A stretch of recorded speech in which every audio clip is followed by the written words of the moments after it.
Western Mass News is your school authority. East Longmeadow is one of several Western Mass school districts being pressured by the state to start in-person learning.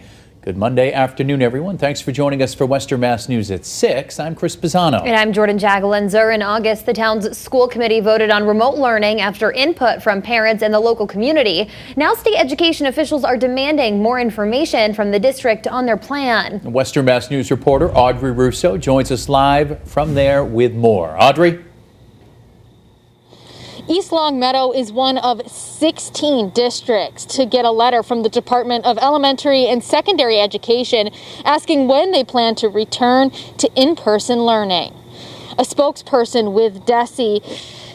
According to a spokesperson with DESE, the letter was sent to districts currently using a remote learning model.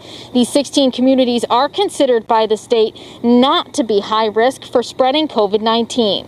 The letter gives districts 10 days to further explain their plan for bringing students back into the buildings. Back in August, when they decided on the remote model, members of the East Longmeadow School Committee told Western Mass News they would reevaluate moving to a hybrid model in January. One parent tells me she's frustrated with the state for putting pressure on districts to change the decision the community helped to make. I mean, if the state had wanted an across-the-board scenario, then that should have been something that was coming forth during the summer. This is a list on your screen right now of the other local districts that also received a letter. You'll notice West Springfield is on there, as well as some other districts in the Berkshires area. Now tonight, the East Longmeadow School Committee is going to be addressing this letter at their virtual meeting that began promptly at 6. Reporting live in East Longmeadow, Audrey Russo for Western Mass News. Audrey, thanks for that live report. And Western Mass News is your school authority. With the fall semester now underway, we're working to answer your questions and concerns. You can call our newsroom at 413-846-0200 or email us at schoolauthority@westernmassnews.com. It's been a chilly weekend as we head toward the first day of fall, which, if you can believe it, is already tomorrow. I think it's 15 hours away, something like that. Let's like head over to First Warning Meteorologist Janna Brown, who can check on the cool temps that are going to be sticking around. Janna? Yeah, it was freezing this morning. In fact, it was below freezing this morning. We actually ended up at 29 degrees at Westover, which breaks the old record of 32 degrees, set back well in the early 1960s. So it was a cold start this morning. And temperatures are still kind of chilly today. We're at 62 right now. As we look out from our Six Flags sky cam, a lot of blue sky there, a little hazy in the background. 29-degree dew point, so it's incredibly dry. Relative humidities have been below 30% much of the day, and it's been breezy, and we have more of a breeze expected over the next 2 days, enhancing our fire danger.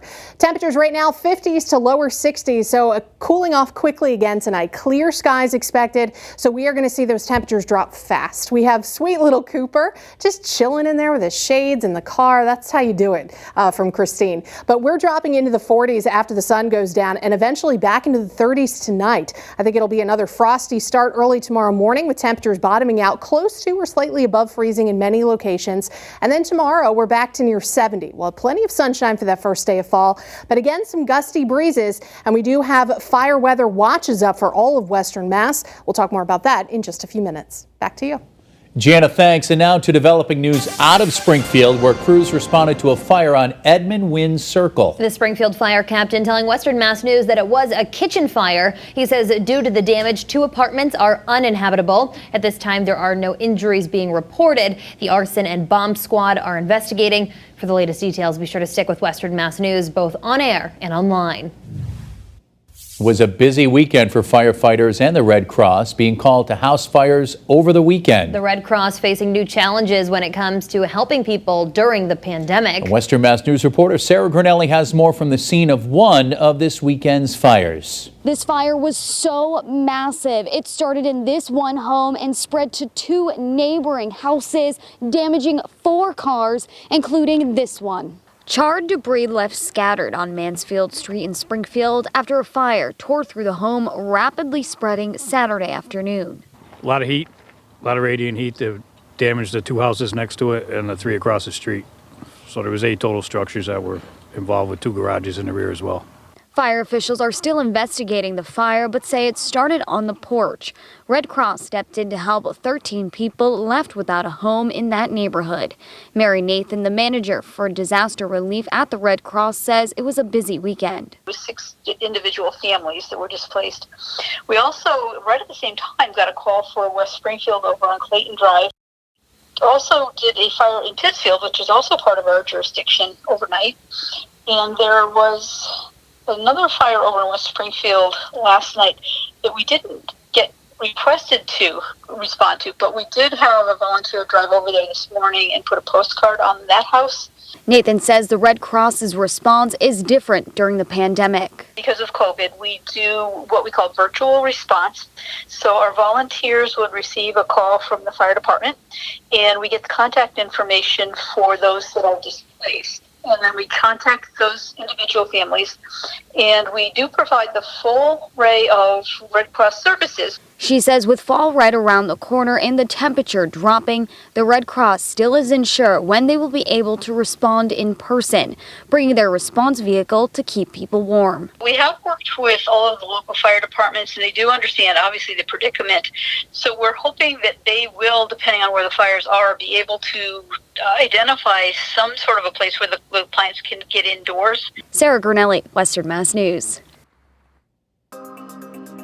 A local tree company is having trouble finding workers in the midst of the coronavirus pandemic. This as the demand for tree services is growing. Western Mass News reporter Lindsay Kane is live in East Longmeadow with more. Lindsay? Chris and Jordan, a local business owner, tells me he finds it ironic they're struggling to find workers at a time when unemployment is so high. John Mayberry, president of Mayberry Material Handling, tells Western Mass News that it's been difficult to find workers for the last few years, but now it's become even harder. It's been a little bit of a challenge right along for the last 10 or 12 years. I think there hasn't been as much trade school availability to all students. Obviously, there are great trade schools, but some of the regular high school and other curriculum has gone away from the trade. So it's been a challenge for some 10 or 15 years, but it seems like right now it's actually amplified. You hear that there's a lot of unemployment, but actually trying to get the talent, to come here, apply. He says there's a national shortage of arborists, plumbers, and electricians right now. But at Mayberry Material Handling, he says they are in need of around 6 to 10 workers who have some mechanical skills and are honest and hardworking. They also provide on-site job training.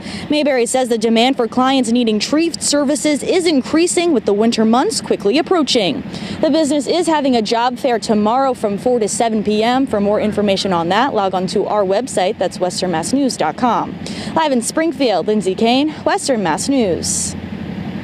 Lindsay, thanks for that live report. Here's a look at today's number of COVID-19 cases. So far, the state reports 244 new cases for a total number of 125,723 here in the Bay State. There are sadly 7 more deaths to report today. The statewide death toll now stands at 9,107.